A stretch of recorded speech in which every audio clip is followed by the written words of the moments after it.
Olá pessoal, bom dia, tudo bem?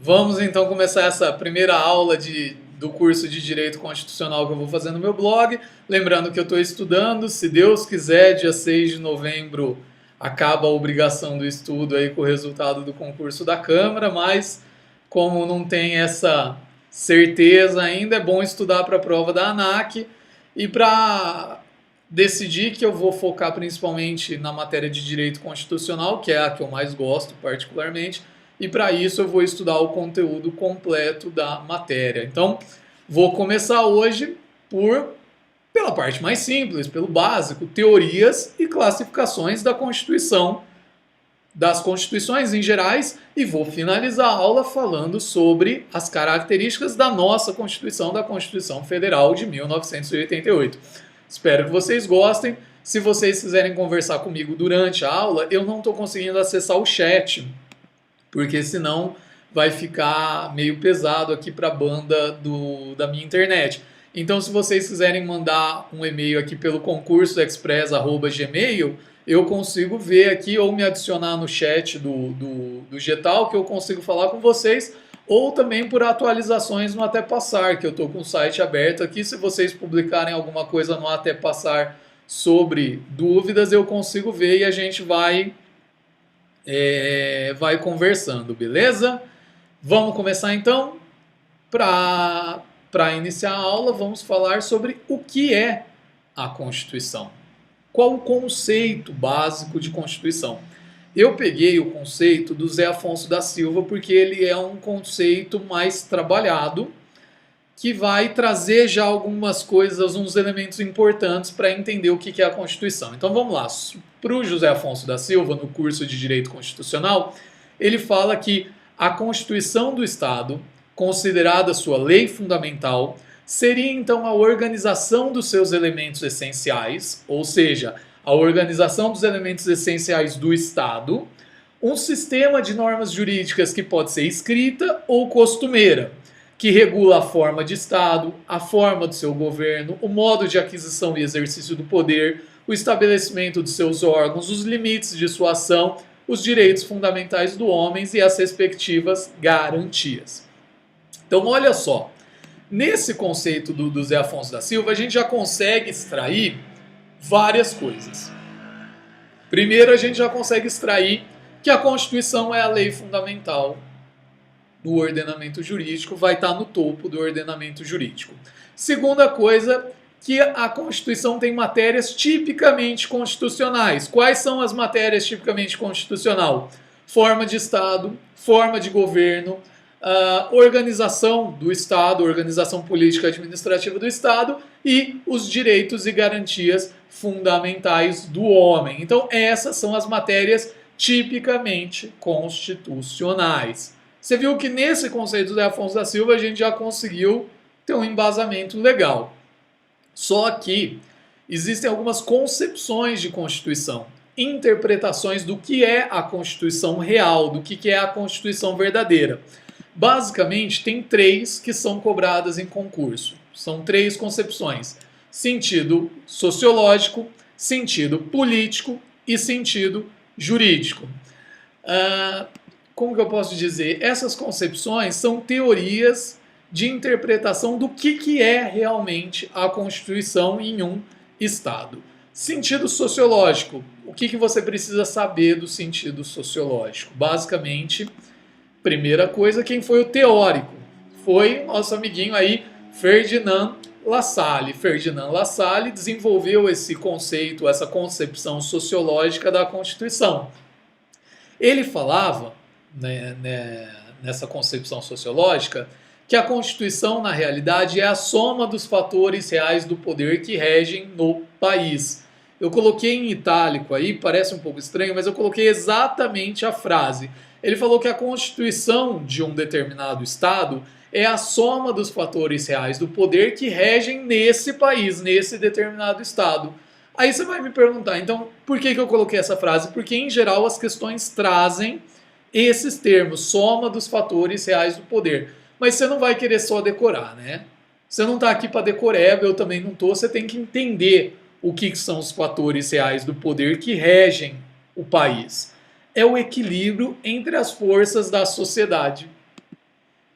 Ah, pegadinha do malandro, né? Que equilíbrio entre que força, caramba? Pensa, quais são as forças que atuam hoje na sociedade? Vamos pensar nos dias atuais, que é mais complicado ainda do que quando foi feito esse sentido sociológico pelo Ferdinando Lassalle. Hoje você tem a igreja, só que hoje você não tem uma igreja só. Antigamente era mais fácil, quem tinha poder realmente era a igreja católica. Hoje você tem a igreja evangélica, hoje você tem a igreja universal, você tem os espíritas, você tem os católicos, tem os protestantes, tem os muçulmanos, tem os árabes, tem um monte de gente. Tem um monte de grupos religiosos que exercem poder, que exercem influência, que têm força de convencimento. Beleza? Aí você tem as associações sindicais, sindicatos trabalhistas, que exercem força. Então, vamos resumir, são grupos de pressão. Grupos que exercem pressão na tomada de decisão pública. Então, é o equilíbrio entre a vontade e a força desses grupos, a influência desses grupos, que gera a Constituição real. Ou seja, a Constituição escrita nada mais é do que um pedaço de papel. Ela é só um pedaço de papel cheio de norminhas escritas. Porque se a vontade acordada entre essas forças for diferente do que está escrito na Constituição, o que vale é o acordo dessas forças, dessa galera. Entendeu? Então você vê que é um acordo de vontades. É a soma dos fatores reais do poder que regem naquela sociedade. Beleza? Essa é a definição do sentido sociológico, da concepção sociológica da Constituição, feita por Ferdinand Lassalle. Aí nós temos a concepção política de Constituição. A Constituição política de Constituição foi desenvolvida por Carl Schmitt, um alemãozinho muito invocado, diga-se de passagem. Esse alemãozinho invocado, ele disse que a Constituição escrita também não passa de um pedaço de papel. A Constituição escrita serve para limpar o bumbum. Só isso, e olhe lá. Porque dependendo do papel, nem para isso serve. E o que ele fala que é a Constituição de verdade? A Constituição de verdade é a decisão política fundamental de um povo. É essa frase que vem nas questões em geral. Decisão política fundamental de um povo. Novamente, é uma frase que diz muito e não diz nada. Você tem que interpretar o que essa frase fala. Decisão política fundamental. O que é a decisão política fundamental de um povo? Basicamente, é a vontade da maioria. Por esse conceito, por esse sentido político, por essa concepção política, existe a ditadura da maioria. Se a maioria quer e a vontade da maioria é diferente da Constituição, vale o que a maioria quer. Pensa, isso é perigosíssimo, porque é esse sentido político, é essa concepção política que justifica os regimes totalitaristas absolutistas. Se a população apoia esse regime, tá válido, é válido, não é inconstitucional. Adivinha qual regime que foi baseado nesse sentido político? O nazismo.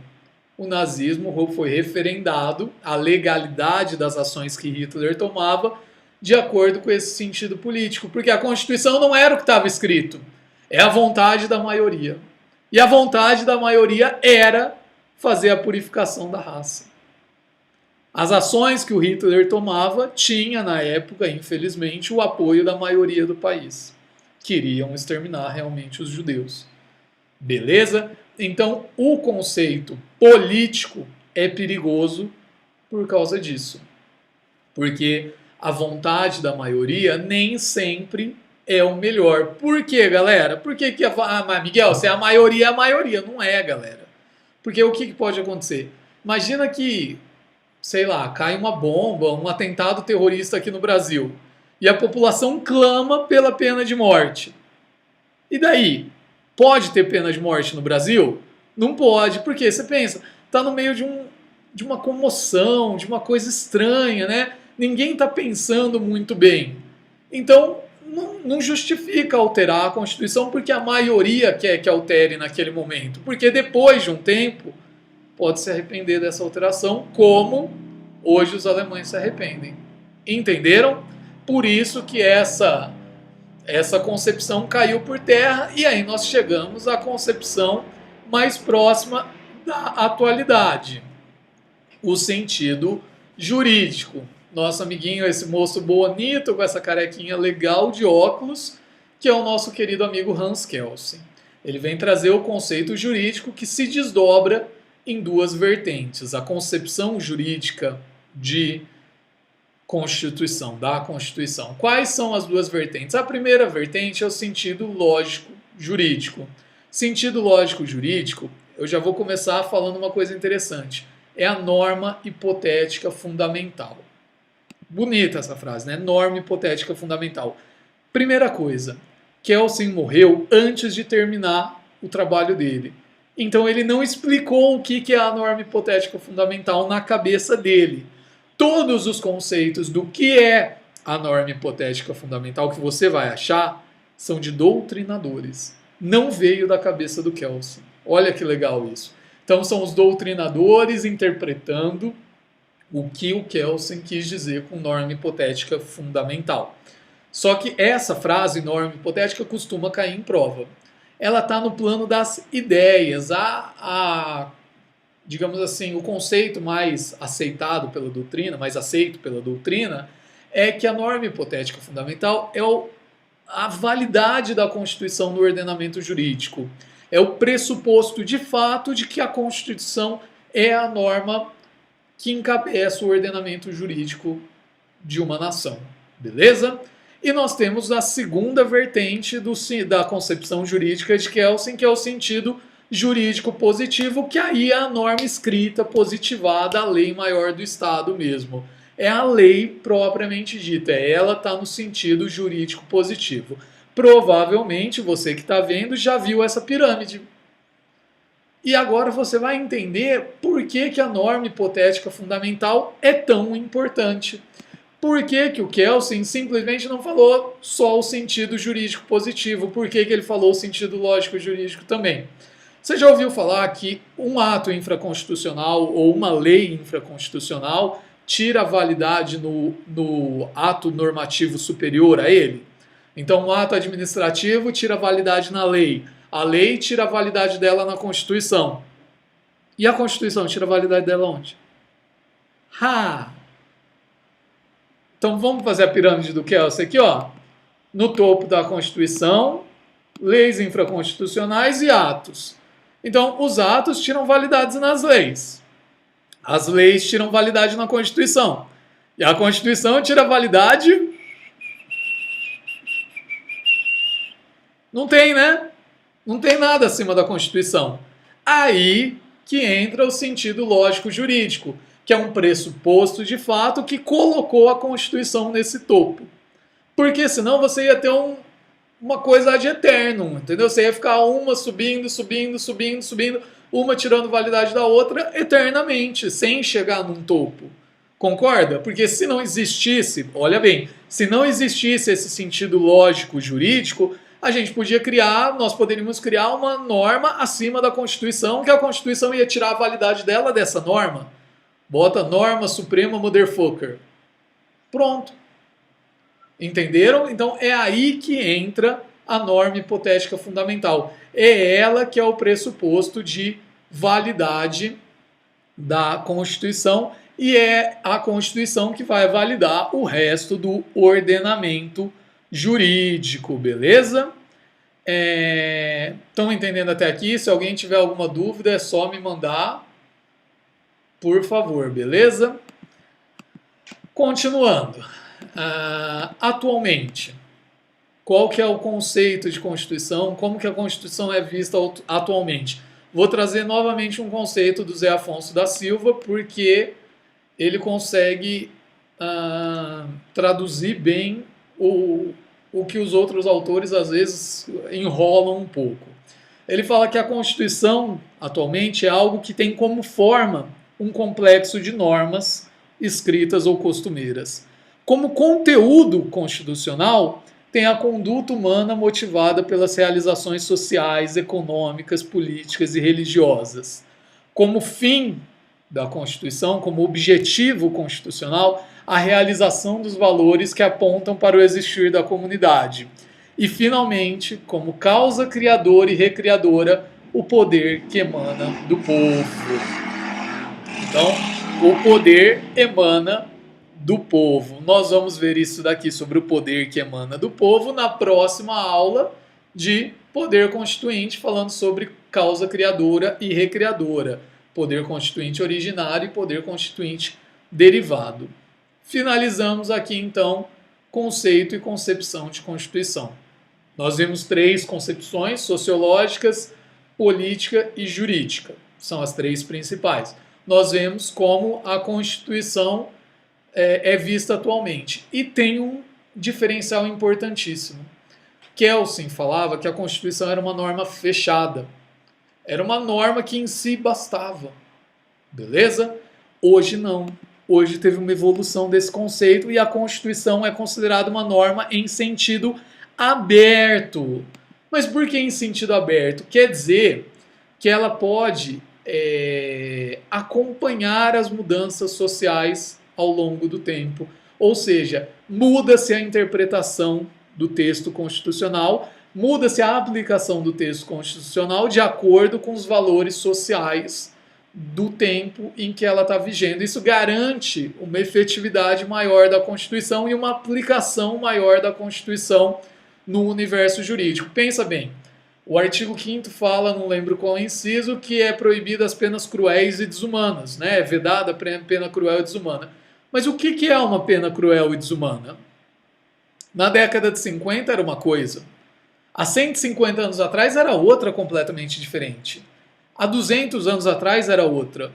Mas você vê que, independente da definição de crueldade, pena cruel e desumana não pode. Vamos pensar atualmente, colocar 25 detentos dentro de uma cela de 4x4. Ao meu ver, é cruel. Então, quer dizer que daqui um tempo, em pouco tempo, já tem vários, inclusive defensores públicos, que estão pregando isso. Que não pode ser aplicada uma pena dessa forma, que não pode ter essa superlotação de cadeia, porque afronta o artigo 5º da Constituição. Beleza?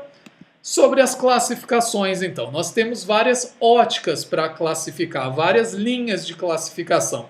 Vamos começar com a classificação quanto ao conteúdo da Constituição. Conteúdo da Constituição pode ser formal ou pode ser material.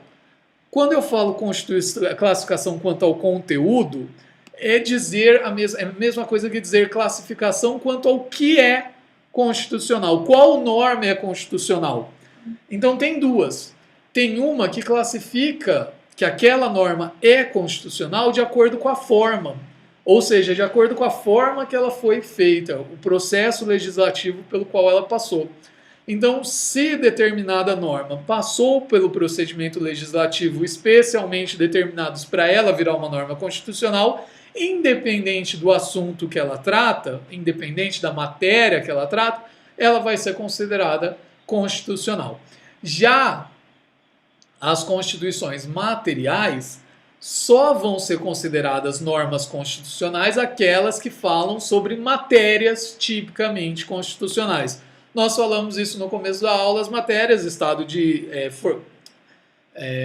forma de Estado, forma de governo, organização do Estado e direitos e garantias fundamentais. São as matérias tipicamente constitucionais. Então, quanto ao conteúdo, uma Constituição pode classificar suas normas de acordo com o quesito formal, ou seja, ela passou por determinado processo legislativo, passou, então ela é Constituição.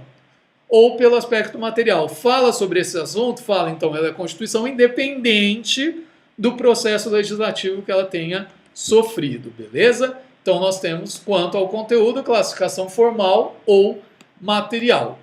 Quanto à forma, nós temos duas, constituições escritas e constituições não escritas. Constituições escritas são aquelas que são possíveis de serem encontradas em um documento só, em um documento único. Quer ver um exemplo? Vou dar um exemplo fácil aqui para vocês. Peraí.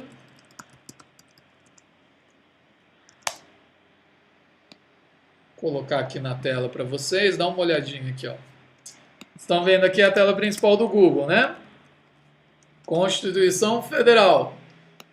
Olha só, de repente abriu Presidente da República, Constituição da República Federativa do Brasil. Você viu? Fui lá, digitei simplesmente Constituição Federal, sai um documento com todos os nossos queridos artigos, certo? Inclusive com a DCT aqui no final. Todinho aqui. Um texto único, 250 artigos bonitinhos. Beleza? Então, isso é uma Constituição escrita. Constituição não escrita é aquela em que o texto constitucional está espalhado em vários documentos. Geralmente são constituições históricas que são não escritas. Não quer dizer que não possa ter documentos escritos. Tem documentos escritos na Constituição não escrita. Só que ele não está num único documento. O texto constitucional está espalhado em vários documentos legais. Beleza? Então, Constituição escrita, o texto constitucional está em um único documento. Constituições não escritas, o texto constitucional está espalhado em vários documentos. Quanto ao modo de elaboração, pode ser dogmática, ou seja, dogmática refletem os dogmas da sociedade. É só lembrar disso. Dogmática reflete o momento atual, as crenças atuais daquela sociedade. A galera senta, faz a Constituição e promulga a Constituição para a população. Beleza? Refletindo as ideias, os pensamentos, os valores daquele momento. Já a Constituição histórica é aquela que vem se formando ao longo do tempo. Por isso que ela é geralmente não escrita. Porque tem um texto legal que fala sobre a forma de Estado. Aí 10 anos depois vem um texto falando sobre direitos e garantias fundamentais. 2 anos depois outro texto falando sobre direitos e garantias fundamentais. Todos eles são matérias constitucionais, fazem parte da Constituição histórica que veio sendo construída ao longo do tempo. Então a dogmática ela geralmente rompe uma ordem jurídica, porque de um ponto para frente vale aquilo. Já a histórica, ela é um processo contínuo de formação. Quanto à origem, ou seja, quanto a quem faz essa Constituição, ela pode ser popular, que também é chamada de democrática ou promulgada. Então você ouve falar que a nossa Constituição de 88, ela foi promulgada, né? Em 88. Promulgada quer dizer que representantes eleitos, legalmente constituídos do poder de criar a Constituição, foram lá, se reuniram, fizeram a Constituição e entregaram para a sociedade que a aceita. Beleza? Já a Constituição outorgada é aquela Constituição imposta à população. Então ele não foi eleito para fazer aquela Constituição, é um ditador, é um monarca, qualquer coisinha, ele vai lá e impõe a Constituição no país. Também tem um tipo de origem, uma classificação quanto à origem, que é a classificação cesarista, que é a Constituição cesarista, que é aquela que é imposta à população, só que antes, logo depois da imposição, ela passa por um referendo popular para a população validar se gostou ou não daquela Constituição. Então nós temos 3 tipos de classificações quanto à origem. Populares, que são as promulgadas, as outorgadas e as cesaristas. Cuidado que as bancas confundem muito outorgadas com promulgadas, porque as palavras são próximas, né? Outorga, e aí você lembra outorga de serviço público, né? Entrega de serviço público, parece que é uma coisa legal, né? Mas não é. Outorgada é imposta. Promulgada é aquela por uma Assembleia Constituinte eleita, realmente legitimada pelo povo, onde o titular do poder constituinte é o povo. Quanto à estabilidade, chegamos ao ponto polêmico da nossa videoaula, beleza? Quanto à estabilidade, nós temos basicamente 3 classificações. Olha lá, ela pode ser rígida. Então, a Constituição rígida é aquela que necessita de um processo legislativo mais dificultoso para alterar a Constituição do que para fazer as leis ordinárias. Então é um processo legislativo diferenciado para as emendas à Constituição.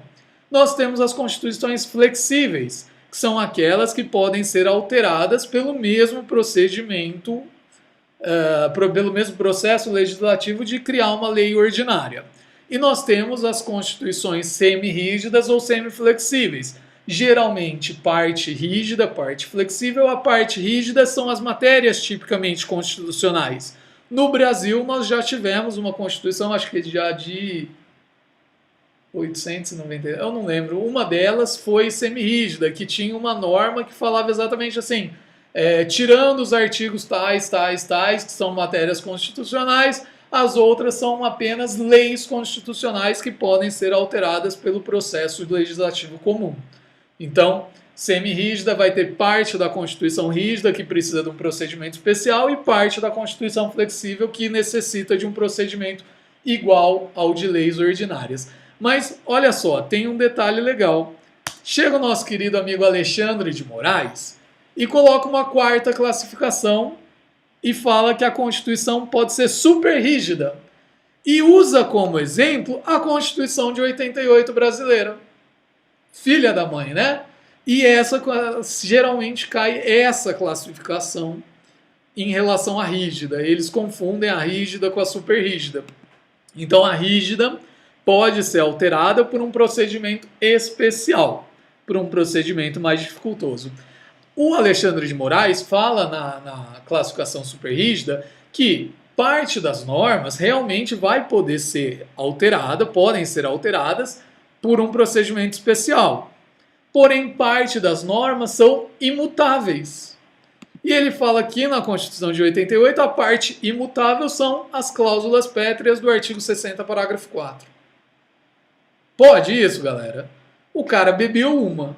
Porque a gente sabe que não pode abolir, mas não é imutável. Porque você pode ampliar os direitos e garantias fundamentais. Oh, não me dê esse direito, eu não quero esse direito para mim. Lógico que pode. Ampliar pode. E pode restringir em alguns casos. Então não é um núcleo imutável. Porém, tem questão da ESAF que eu já vi, que das 5 alternativas, ele coloca justamente isso. Fala que a Constituição super rígida é aquela com um núcleo imutável, que não pode ser alterado, porém que as outras normas podem ser alteradas por um procedimento especial. Tá certo. É essa classificação super rígida e o Alexandre de Moraes afirma que a nossa Constituição de 88 é super rígida. Os demais autores, unanimamente, tirando o Alexandre de Moraes, todo mundo classifica como rígida a Constituição brasileira. Quanto à extensão da Constituição, pode ser sintética ou analítica. Sintética é aquela Constituição curta, simples, direta, didática. Fala o que tem que falar e morreu a história. Analítica é aquela que analisa os assuntos em detalhes, esmiuça os assuntos, divide os artigos, bota um monte de coisa para falar que não precisava falar naquela hora. Adivinha qual que é a nossa, né? Beleza? E quanto à estruturação, nós temos 3 classificações, 2 principais que caem nos concursos. Nós temos as constituições garantia. Constituição garantia é aquela que vem simplesmente para limitar o poder do Estado e garantir os direitos individuais do cidadão. Ela vem como uma forma de proteção ao cidadão. É só isso que ela precisa fazer. Ela vai tratar sobre a forma do Estado, forma de governo, organização e os direitos e garantias fundamentais. Beleza? Ela não vai traçar metas, objetivos, ela não vai vincular o legislador a nada, ela só vai proteger o cidadão. Constituição balanço é aquela Constituição que ela foi chamada de Constituição Ser. É uma Constituição mais voltada para o lado social e ela vai mudando ao longo do tempo conforme os valores da sociedade mudam. Ela pode, inclusive, se refazer, fazer uma nova Constituição para acompanhar essas mudanças. Essa Constituição Balanço é uma classificação que não é muito cobrada, inclusive na faculdade não é muito estudada, porque ela não tem muita aplicação prática nos dias de hoje. Agora, a Constituição Dirigente é aquela que, além de ter todas as características da Constituição garantia, os direitos e garantias fundamentais e tudo mais, ela cria normas programáticas, cria objetivos fundamentais para o legislador infraconstitucional. Ela vincula a administração e o legislador infraconstitucionais a alguns objetivos, a algumas metas que esses administradores devem seguir ao longo do tempo. Ou seja, estabelece um caminho, estabelece um norte para a administração e para o legislador.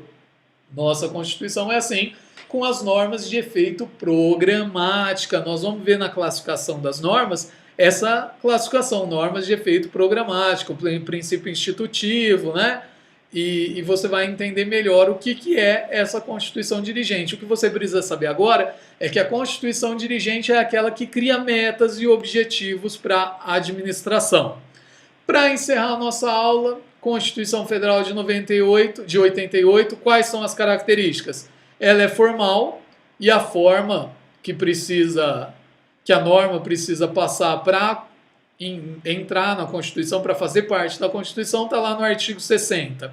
Ela é escrita em um único documento, ela é dogmática, foi feita por uma Assembleia Constituinte legitimamente eleita e imbuída de fazer isso, ela é promulgada pela Assembleia Constituinte, ela é rígida, apesar do Alexandre de Moraes falar que é super rígida, ela é rígida, porque ela pode ser alterada por um procedimento especial mais dificultoso do que o de lei ordinária, está lá no artigo 60. Ela é analítica, 250 artigos, com um artigo com 70 incisos, meu querido, ela é mais do que analítica. E ela é uma Constituição dirigente, ou seja, é aquela Constituição que traça metas e objetivos para o governante e para o legislador. Beleza, pessoal? Espero que vocês tenham gostado dessa videoaula, que vocês tenham entendido bem. Quem tiver alguma dúvida pode me mandar por e-mail. E daqui a pouco, logo mais, nós teremos a segunda aula falando sobre poder constituinte. Poder constituinte é uma matéria bem divertida aí. Quem quiser, fica à vontade. Eu vou deixar novamente meus contatos aí. @MiguelZMartins no Twitter. O Getalk concursoexpress@gmail e o meu blog, concursoexpress.blogspot.com.br. Um abraço, pessoal, e até a próxima. Se cuidem!